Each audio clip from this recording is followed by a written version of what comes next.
Billions of brain cells are not done forging links with billions of other brain cells.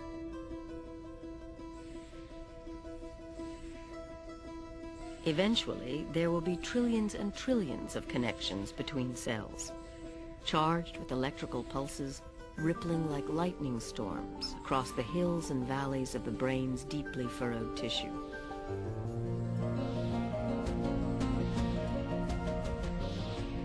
Every cell in its place, every link between cells carefully organized.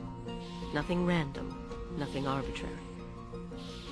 What we would really love to understand is how the brain, during development, generates millions and millions of neurons, sends them to the right position in the brain, and then somehow instructs each of those individual nerve cells to form very, very specific connections with one another. You can think about development like a play that follows a script that is written down by the genetic code, but it has no director, it has no producer, and it has a bunch of actors that have never spoken their lines before. Despite all this, you pull the play off. To me, that's a miracle.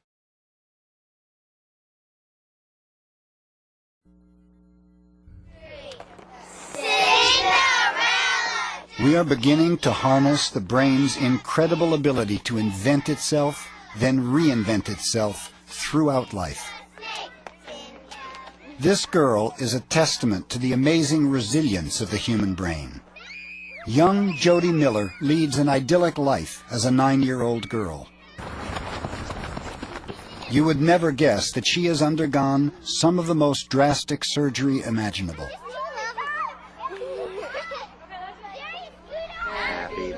Jody's first 3 years were textbook normal. Happy birthday, dear Jody.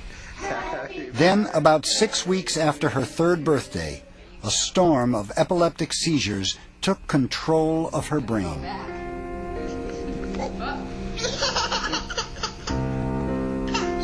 She couldn't use her left arm hardly at all. She could barely use the left leg, seizing a good deal of the time, multiple types of seizures. Ordinary life became impossible. Medicines did nothing, and the seizures threatened to turn fatal. Desperate, Jody's parents brought her to pediatric neurologist Eileen Vining. We found her seizures were all coming from her right hemisphere. And we knew that there is virtually nothing else, nothing but Rasmussen syndrome that can produce that picture in a young child. Rasmussen syndrome is a degenerative brain disorder that disrupts the electrical activity that makes our brains work. Tiny electrical explosions were flaring up in Jody's right hemisphere.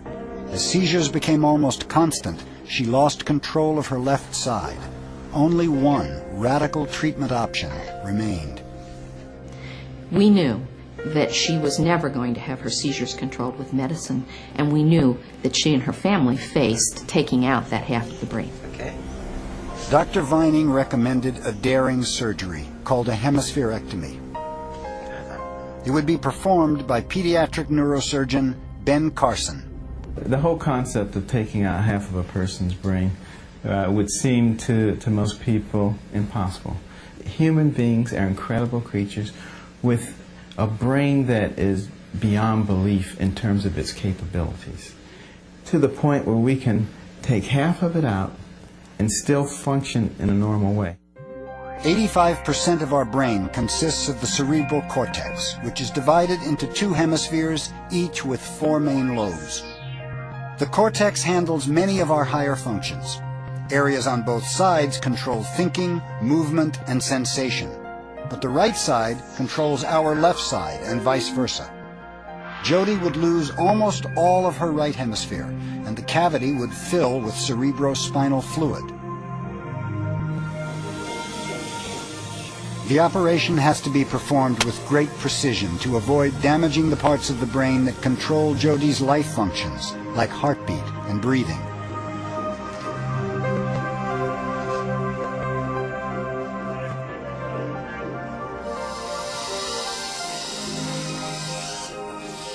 The surgery went flawlessly.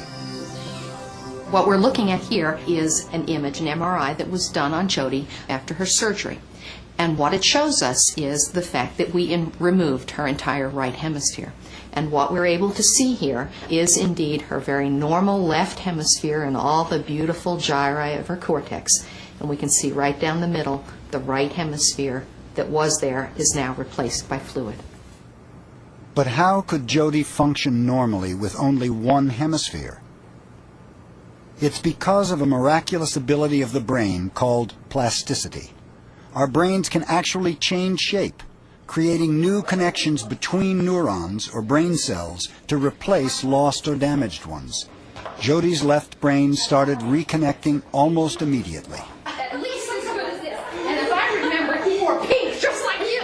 This young lady had half her brain removed, went home, I guess maybe 10 days later, and was already walking. She was ambulating. She was able to walk out of the hospital. And that's because her left hemisphere had such resilience, such plasticity. It was able to say, okay, something needs to move her left leg. Whoa. You going to open it? Okay. Jody continues to work on training her brain to overcome the slight paralysis in her left side.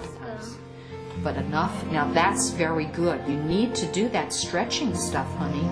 You know that, don't you? Are you doing enough of it? You think so?